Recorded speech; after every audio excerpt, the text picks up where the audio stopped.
Khan sir नहीं रहे। नहीं नहीं, अभी तो तबीयत ठीक है। और ये सोशल मीडिया पे क्या लिख दिया, खान सर नहीं रहे? नहीं, अभी ऐसा नहीं, हम अभी इधर नहीं जाएंगे, बात हो गई है ऊपर, इतना जल्दी नहीं जाएंगे लोग। और थोड़ा सा बीपी फ्लक्चुएशन का बहुत ज़्यादा इशू था, 170-80 चला गया था, तो हमें लगा कि अब ये सीरियस इशू है, तो एडमिट होना पड़ा वहाँ पे। अब तो हम डिस्चार्ज भी हो गए थे अब ठीक है। एक सोशल मीडिया पे एक तस्वीर आपकी वायरल हो रही थी जिसमें आप अस्पताल के अंदर थे और एडमिट थे। उसके बाद कई तरह से सवाल उठने लगे कि खान सर गए वहाँ पे, फिर इसके बाद अस्पताल चले गए, क्या इनको चोट लगी, क्या पुलिस ने? नहीं, पुलिस ने किसी भी तरह का दुर्व्यवहार नहीं किया। हम पिछले 1.5 महीना से बीमार चल रहे थे और हमने ये सोच रहे थे कि बीपीएससी की परीक्षा है, खत्म हो जाएगी तो दे देंगे इलाज, अपना ट्रीटमेंट ठीक से करा लेंगे यहाँ पर। इसी बीच जब सुबह सुबह बच्चों के ऊपर लाठी उठी चार्ज हो गई तो हमें लगा कि बच्चों के ऊपर नॉर्मलाइजेशन थोप दिया जाएगा, तो हम यहाँ क्लास ही ले रहे थे, 10 बजे वाला क्लास खत्म करके और चल दिया, क्योंकि बहुत देर तक बिना खाए पिए भी नहीं थे और लंबे समय से बीमार पड़ रहे थे। तो वहाँ हमको वोमिटिंग रुक नहीं रहा था, तो हमको लगा कि अब हमको यहाँ से हटेंगे तो फिर ये बच्चे तितर बितर हो जाएंगे, इनकी मांग कोई नहीं पूरी, तो जबरदस्ती वहाँ रहे, जिस वजह से थोड़ा बीमार हो गए और थोड़ा सा बीपी वाला प्रॉब्लम ज़्यादा हो गया था। तो हमें लगा कि 170-80 ये मतलब अब घर पे ट्रीट करना ठीक नहीं है, इसलिए चले गए। सर, ये पूरा मामला जो बीपीएससी में जो इस पर हंगामा स्टार्ट हुआ, ये नॉर्मलाइजेशन का जो मामला आया, ये आम लोग स्टूडेंट तो समझ रहे हैं, एस्पायरेंट जो समझ रहे हैं, लेकिन आम लोग नहीं समझ पा रहे कि मसला है क्या। थोड़ा आपसे समझना चाहेंगे। देखिए, नॉर्मलाइजेशन तब किया जाता है ना जब एक दिन आप परीक्षा नहीं ले सकते हैं या नंबर ऑफ स्टूडेंट बहुत ज्यादा हैं, तो कई अलग अलग बच्चों को अलग अलग क्वेश्चन दिया जाता है। जैसे बिहार है तो आप भागलपुर में अलग क्वेश्चन दे दें, बक्सर में अलग दे दें और सीवान जिला में अलग दे दें। इससे क्या होगा कि 3 अलग अलग पेपर देंगे, आप हम ही को दीजिए वो तीनों पेपर, तो हम खुद किसी में ज्यादा नंबर आएगा, किसी में कम आएगा। मेरा खुद का तीनों में ज्यादा नहीं, एक जैसा नहीं आएगा। ये फॉर्मूला मैथ पर लागू होता है। जैसे अगर किसी को कहा जाए 5 + 5 जोड़ो तो देगा 10, और उसे कहेंगे 20 + 10 जोड़ो तो भी बोलेगा 30, क्योंकि अगर उसे जोड़ आता है तो किसी भी तरह के जोड़ को जोड़ सकता है। लेकिन ये जीएस में लागू नहीं होता है। जैसे अगर हम किसी से कहें भारत का क्षेत्रफल बताओ तो बता देगा, कोई भी विद्यार्थी पढ़ता है। लेकिन अगर किसी दूसरे बच्चे से यही सवाल पूछा जाएगा कि तुम मंगोलिया का क्षेत्रफल बताओ, नहीं बता पाएगा। लेकिन कंप्यूटर कहेगा कि दोनों के क्वेश्चन का लेवल एक है, क्योंकि दोनों में क्षेत्रफल पूछा गया था। तो यही है नॉर्मलाइजेशन, आप मैथ में कर सकते हैं, यहाँ नहीं कर सकते हैं। अब आप जीएस में कैसे डिसाइड कीजिएगा कि बक्सर का युद्ध का क्वेश्चन ज्यादा टफ है कि द्वितीय आंग्ल मराठा युद्ध का क्वेश्चन ज्यादा टफ है? अमूमन अगर आप 100 बच्चों को दीजिएगा बक्सर का युद्ध तो बता देंगे, 100 में 90 बता देगा। लेकिन वही सवाल आप कहिएगा द्वितीय आंग्ल मराठा युद्ध बताइए तो 100 में 50 बता पाएंगे। तो बच्चों के साथ ये भेदभाव न हो, ये गणित में सक्सेस है। बिहार में यूपीएससी कोई राज नहीं लागू की है, क्यों ना यूपीपीसीएस में है ना कहीं पे, ना ही यूपीएससी ने लागू किया है। यूपीपीसीएस ने आरओ में लागू करने की कोशिश किया था, बहुत ज्यादा हंगामा हुआ, बाद में ये चीजें को वापस लेना पड़ गया था उन लोगों को। तो आयोग को भी समझना चाहिए, जब यूपी में नहीं हुआ तो यहाँ क्यों लागू कर रहे हैं। दूसरा, केवल 4.25 लाख बच्चे फॉर्म भरे थे, तो भी कोई औचित्य नहीं बनता है। एक होता है कि आपके पास 1 करोड़ बच्चे फॉर्म भर दिए, आप एक दिन नहीं ले सकते हैं। जैसे रेलवे में नॉर्मलाइजेशन करने का एक ही कारण है कि उनके पास नंबर ऑफ स्टूडेंट ज्यादा है, बस यही। सिंगल शिफ्ट और ये जो एक ही पाली में एक ही क्वेश्चन पेपर वाला जो मसला है, उसके पीछे क्या रीजन है? देखिए, जैसे कि आयोग की ओर से कहा जा रहा है कि हम एक ही पाली में परीक्षा लेंगे। देखिए, एक ही पाली में परीक्षा लेने के बाद भी नॉर्मलाइजेशन हो सकता है। आप सिंगल पेपर लीजिएगा और अलग अलग जिले में अलग अलग क्वेश्चन दे दीजिएगा। दूसरा, एक सबसे बड़ा इसका कारण क्या है, आयोग खुद डिसाइड करता है वो किसका जवाब देगा, किसका जवाब नहीं देगा। उसे स्टूडेंट के टेंशन से कोई मतलब नहीं है। जैसे ये सितंबर में परीक्षा होने वाली थी, फिर बाढ़ वगैरह के कारण नवंबर गई, फिर दिसंबर गई। शुरुआत में एक नोटिफिकेशन जारी किया गया, पूरे अखबार में चलाया गया कि 38 जिले का क्वेश्चन अलग अलग रहेगा। ये 2 महीने से बीपीएससी के टीचर और स्टूडेंट एक मेंटल ट्रोमा से गुजर रहे हैं। पहली बार होगा 38 जिला का क्वेश्चन अलग अलग हो जाएगा। आयोग का कहना है क्या कि इससे पेपर लीक नहीं होगा। तो एक पेपर लीक एक समस्या जैसी भयावह है, वैसे ही नॉर्मलाइजेशन एक भयावह समस्या। अब हमसे कोई कहे कि आपका दाहिना आंख फोड़े कि बायां आंख फोड़े, काहे फोड़ोगे भाई? तो आप अपनी व्यवस्था सही रखिए, पेपर न लीक हो यहाँ पर। उसके बाद हुआ कि नहीं 3 पेपर लेंगे। उसके बाद हम लोगों की मीटिंग भी बुलाई गई थी, तो उन्होंने हमें समझाया भी था कि देखिए नॉर्मलाइजेशन की प्रक्रिया ठीक है। हम लोगों ने कहा था ये मैथ के लिए ठीक है। अब जैसे साड़ी भारतीय ड्रेस है तो महिलाओं के लिए ठीक है। अब आप ये कहिएगा कि खान सर कह रहे हैं कि साड़ी एक भारतीय ड्रेस है तो क्या हम साड़ी पहन के हम घूमेंगे? आप समझिए ये मैथ के लिए ठीक है, आईआईटी में लगाइए, हम वो पहले से लागू है, हम कहीं उसका विरोध नहीं कर रहे हैं, लेकिन जीएस के लिए लागू नहीं है यहाँ पर। तो आयोग इसका खंडन नहीं किया और सबसे बड़ा आग में घी का काम किया। 4 दिसंबर को आयोग ने एक नोटिफिकेशन जारी किया हर एक डिस्ट्रिक्ट मजिस्ट्रेट को कि हम आपको 3 तरह का पेपर भेज रहे हैं, और यहीं से ये आग फैल गई कि आप 3 तरह का पेपर क्यों भेज रहे हैं। हम लोगों ने कहा कि आप एक नोटिफिकेशन जारी कर दिए कि इन 3 पेपर में से किसी एक का ही प्रयोग आप सभी जिला में करिएगा। तो आयोग ने कहा कि हम नहीं बोलेंगे। तो हम लोग को मजबूरी में जाना पड़ा और वापस वहां से लौटे इसी आधार पे कि आयोग ने शाम को 7 बजे 8 बजे के बीच में एक नोटिफिकेशन जारी किया कि हम एक ही यूज करेंगे। हमारी बात खत्म हो गई। यहाँ पर सीधी सी एक छोटा सा नोटिफिकेशन आप ऑफिशियली दे देते तो कभी बवाल नहीं होता। एक शिक्षक से पूछिए, हम लोग चाहते हैं पढ़ाना, शांति से पढ़ाना, 10 घंटा 12 घंटा पढ़ाने के बाद इतना हिम्मत और होश नहीं रहता है कि हम लोग जाकर सड़क पे जाकर लाठी खाए। लेकिन सर ये कहना चाहते हैं क्या केवल बीपीएससी नॉर्मलाइजेशन वाला पैटर्न तो नहीं अपना रही है, इससे पहले भी अपनाया गया है कई एग्जाम में? जो भी एग्जाम में अपनाया गया है उसमें 2 ही कारण रहे हों।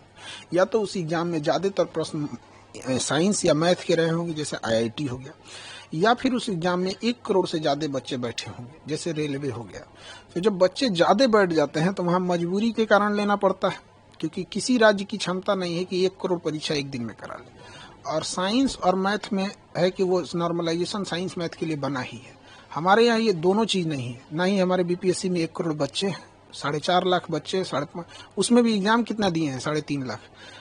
तो आयोग के पास एक अनुभव होना चाहिए कि जितने फॉर्म भरते हैं वो सारे एग्जाम नहीं दे देते हैं। और दूसरा, हमारे यहाँ जीएस भी नहीं है।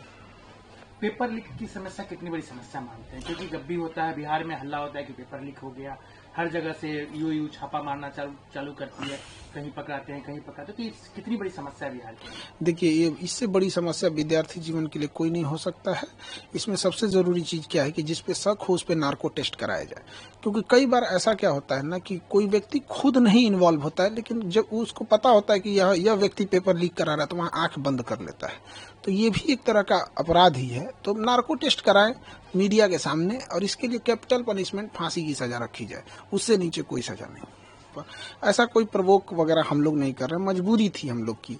हम लोग कोई प्रवोक नहीं किए। आप गर्दनी बाग में जो बच्चे प्रोटेस्ट किए थे, आप पूछिए पुलिस से कि एक गमला भी तोड़ा है बच्चों ने, एक गमला भी तोड़ा होगा तो हम बच्चों की जिम्मेदारी ले लेते। उन्होंने कुछ नहीं किया यहाँ पे। तो हम लोग ने कोई भी प्रवोक नहीं किया था इस तरह का।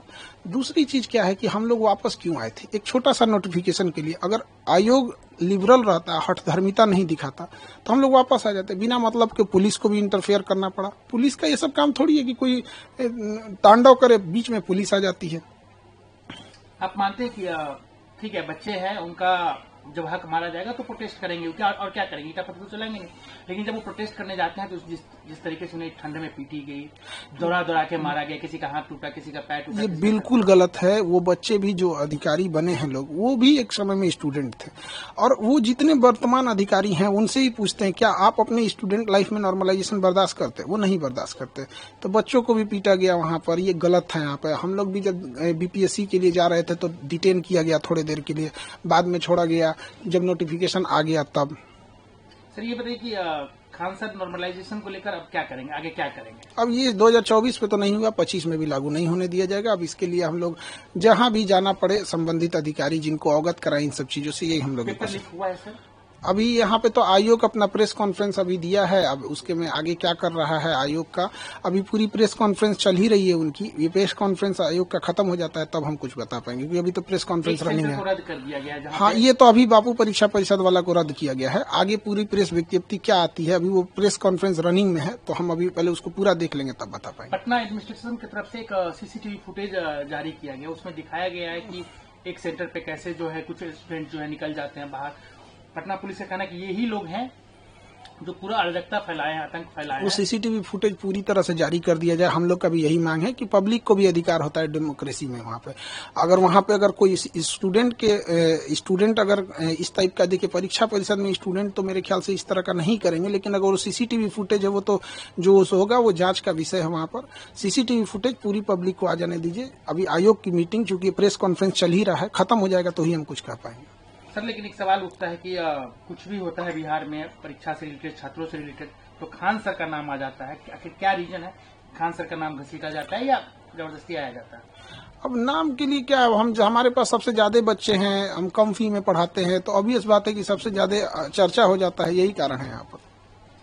एक चीज और सवाल सर कि आगे भी जितने आप पे आरोप लग रहे हैं, मतलब जो भी लगा रहे, सोशल मीडिया के जमाने कोई भी उठता है, किसी के बारे में कुछ भी लिख देता है, तो क्या आप छात्र के साथ रहेंगे? हम छात्र के लिए मेरा जीवन समर्पित है। रही बात सोशल मीडिया पे, तो हर छोटा इंसान बड़े इंसान पे आरोप लगाता है। ये सोशल मीडिया का एक फैशन, एक ट्रेंड बन चुका है। अब कोई उठ के कहेगा कि नरेंद्र मोदी का भाषण हम ही लिख के देते हैं, तो नरेंद्र मोदी तो उसको क्लियर करने आएंगे नहीं, और वो तब तक चिल्लाते रहेगा कि हम इतने विद्वान हैं कि हम ही भाषण लिख के देते हैं। तो ये तो कोई बात नहीं ना होती है। अब आपकी तबीयत बिल्कुल स्वस्थ है? अब तो ठीक है, तबीयत ठीक है। एक चीज और सर की कहा गया कि आपको जब हिरासत में लिया गया तो क्या आपके साथ किस तरह की जाती है, क्योंकि आप इसका अस्पताल चले गए तो लोगों को बहुत सारे सोशल मीडिया पे वीडियो वायरल हो गए कि आपके साथ मारपीट की गई है, आपकी तबीयत ठीक नहीं है, पुलिस के खिलाफ हमने देखा ट्रेंड बिहार पुलिस चलने लगी।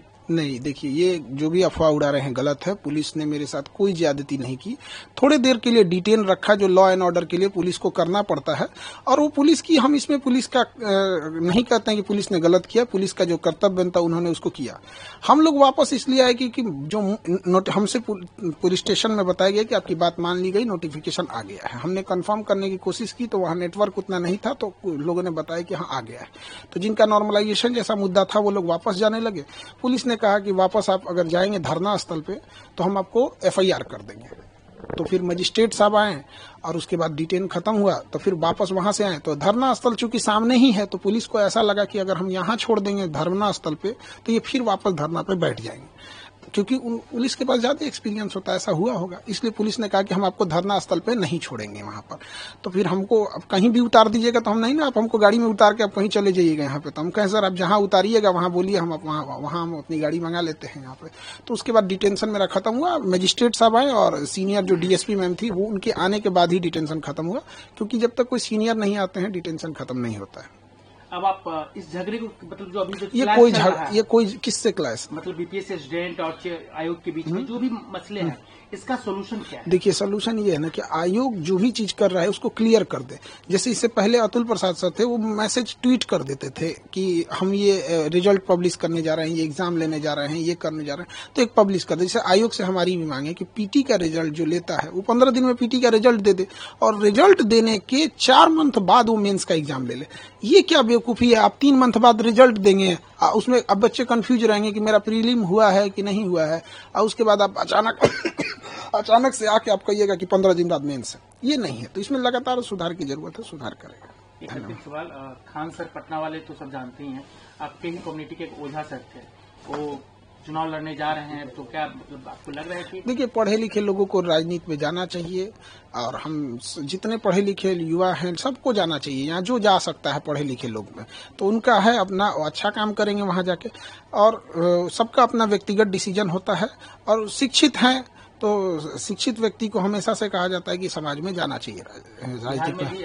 ऐसे मत कहा जा रहा है कि आपके बारे में भी अलग, हमको चुनाव ना नहीं लड़ना है। अब हम क्लियर कर देते हैं। 24 में लोग दिमाग खा लिए थे, क्योंकि लोकसभा का इलेक्शन था, हम मना करते रह गए, भैया हमको पढ़ाने से फुर्सत नहीं है। ये 25 का इलेक्शन जल्दी खत्म हो, कि मेरा सरदर्द खत्म हो। जिसको लगता है, जैसे लगता है राजनीति बहुत बड़का चीज, मतलब क्या बताए जाएंगे कि नहीं जाएंगे, हम लोग जवाब दे दे के थक जाते हैं। लोग पढ़ाने से फुर्सत नहीं है हमको।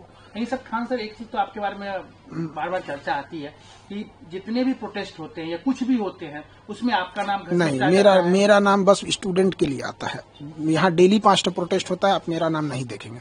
स्टूडेंट युवाओं के बड़े स्टूडेंट, अब चाहे बड़ा हो या छोटा हो, आप हमको किसी भी में नहीं देखे होंगे। अब जैसे किसानों की समस्या है, किसान अपनी मांग रख रहा है, वहाँ आप हमको देखे हैं? हम पढ़ा रहे हैं बच्चों को, हमारे यहाँ अगर कुछ होगा तो हम बच्चों की बात रखेंगे। यहाँ पे कौन रखेगा? एक बच्चे का यहाँ तबीयत खराब हो जाता है ना, उसको बढ़िया डॉक्टर का नाम नहीं पता रहता, पूछता है सर ये दिक्कत है, कौन डॉक्टर ठीक रहेंगे? क्या लगता है वो बच्चे यहाँ आके आयोग से लड़ पाएंगे?